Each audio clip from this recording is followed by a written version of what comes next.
All right, Jeff, a very busy day for Team Woodruff on Saturday, starting off in the second of the afternoon with Hieronymus and Red Lion captain. Both don't really have best draws. We've elected to run simply because we have no option.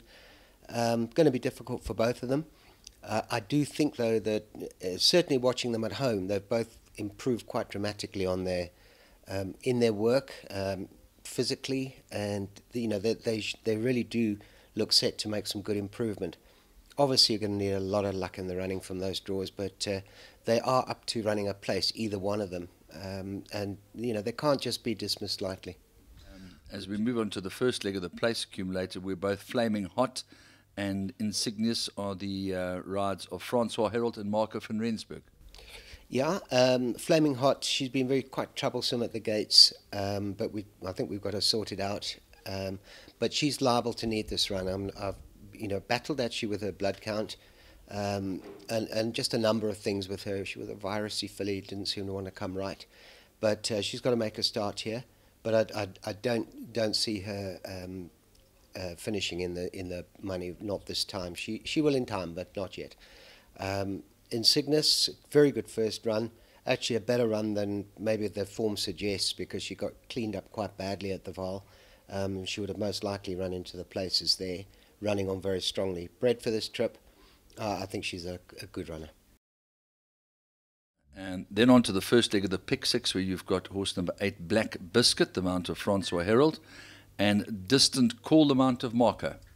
Yeah, starting with Black Biscuit, okay, we inherited her a while ago. She'd had a tendon, so this is her first run back from, a very long layoff. But she very aggressive filly. She tends to sort of jump into the bit and maybe over race a bit. Francie's ridden her at home, and I think he knows what to expect. So we're not going to fight with her, but hopefully just kind ride her soft and hope she saves something for the end. Liable to need it, though, and probably, I don't want to make any predictions because she does seem quite good. And if I say she can't win, she'll probably come up and win, but I don't think so, that's all.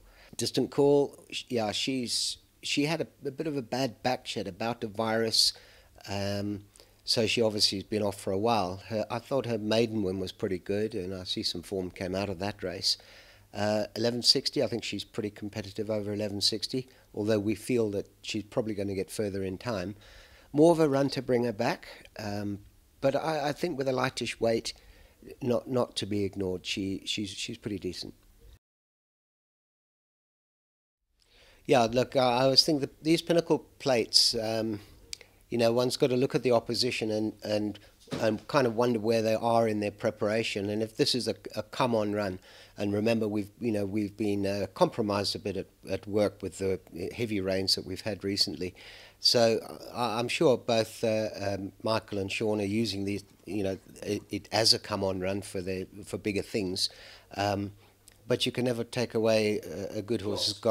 He's got class, he's got ability, and they usually got the will to win, whether they're fit enough or not.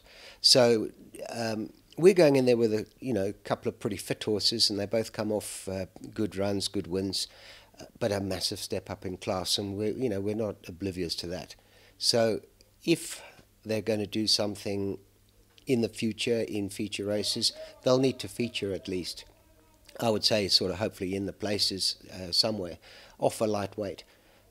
Once again, you'll notice the draws, pretty shabby draws, but we're stuck with it. So they'll probably both of them come from off the pace. I just hope the pace is on, because our guys being a bit fitter, I imagine, than the senior members of the field. They'll be running at them, but obviously we're looking to see whether we truly have the class. Over 1600, I think Starett's well proven, and if you look at his best wins have all come over the TURFFONTEIN Standside Mile, and his speed rating there is also pretty high. So I feel that he's a horses for courses. Well, he's well and truly distance suited, lightweight, but obviously taking on the big guns. Okie dokie, then we're on to race number 6, where once again the busy boy Marco van Rensburg climbs aboard Raven Girl. Yeah, look, I was anyway, mildly disappointed with her last run at the Val. I don't think I know she's bred for further, but we decided, okay, we'll stop, have a rethink, go again. So put her in a sprint. Hopefully she won't get any traffic issues this time, and hope to see her sort of get back into some kind of form. She's a classy filly. We've always thought quite a lot of her. I thought her debut one was stunning. It was really facile, and I've expected more from her with the subsequent runs. But she's also she had a virus when she ran that really poor race, and then she just had traffic issues last time. Back in a sprint. Hopefully there's nothing in her way. Not to be left out. She's quite good. Guns N' Roses is next up, and she may have come into her last race ever so slightly underdone after having been scratched due to a disclosed virus, but anything but disgraced, finishing 4 1/4 lengths behind another Russia, who of course has the sun met in her sights. Yeah, well, Anton doesn't praise horses lightly, and he really liked her, and he said, look, when he saw he couldn't run a place, he really wasn't hard on her the last furlong, just brought her home. I did tell him she's liable to need the run, and so it was, but you've got to try. It's black type. She will, I'm sure, get black type in time. We've always rated her, and I think her form would suggest why. I mean, up to then she'd won 5 from 6, and 5 on the bounce. So she's pretty decent. Big weight here, and she's not a big filly. She's a medium-sized filly, but I think she'll be okay. Good draw for a change. One of our horses, and I'm just hoping it goes to plan, because Marco, he knows her well. He's actually ridden her very well a few times. If it just goes to plan, I think she'd be a lively runner. She's not in need of the run, and I do like her. Excellent. And then we move on to race 8, where horse number 1 is Bush Pilot and Marco. Yeah, another one comes back from a layoff. Rain delayed, you could say. He was carded to run a couple of weeks ago, got washed out, and so it goes. So will he need the run? He's a big burly horse, but I must say his work at home's been very, very solid, and I do think he's quite a big runner there. Lovely draw for a change, and the furlong further, I think I'd be a little bit more confident, but I think with his quality, he's going to be right there. Lovely. And then a busy race for you. You've got 2 horses in the same colours. One who didn't shine in the 2-mile contest on Sansui Summer Cup Day, and Kulua Castle once again delivered a 5-star performance. And who's the boss now? What can you tell us about him, first of all? Who's the boss now? I mean, it was quite embarrassing, because we had an outside draw. It was on International Jockeys Day, and Gav and I spoke about it. Thought, well, long striding horse. We only draw 9 of 9 or something like that, and we thought there was no pace. There was absolutely the race was just totally devoid of pace. So wrongly we decided we're going to use him. Yeah, and well, clearly not his style.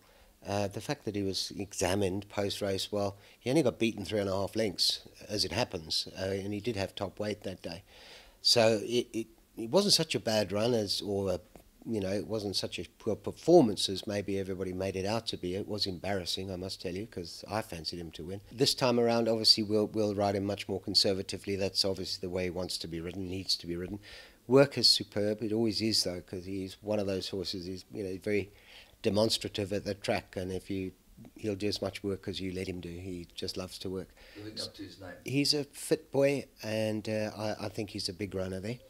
Kulua Castle, well, what you see is what you get. He's just, I think 1800 is probably his perfect distance. He's been effective at the track. Just got to be ridden right, so I don't think that'll be a problem. I think Marco knows what to do, and he likes to ride that way anyway. Just cover them up, and you've just got to stand and deliver at exactly the right time when you see the whites of the judge's eyes, Gone Baby Gone, I must say I actually felt bad after we ran him in the distance race on Summer Cup Day.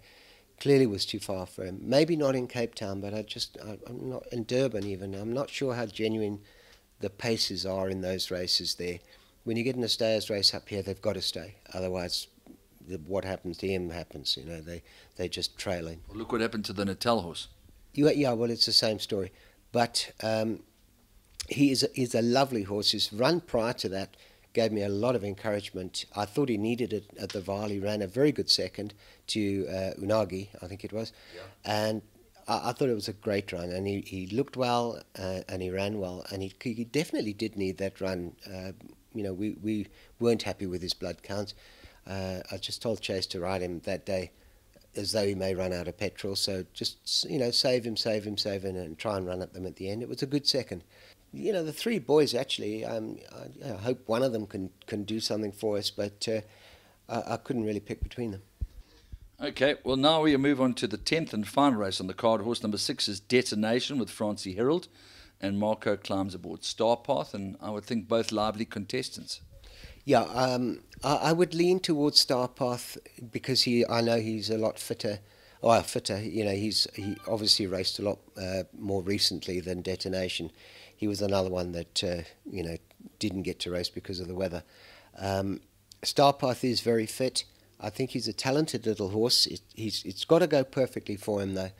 And when we got washed out at Turffontein the other night, I had him in a 2,000 metre race, well drawn there, and I really fancied him that night.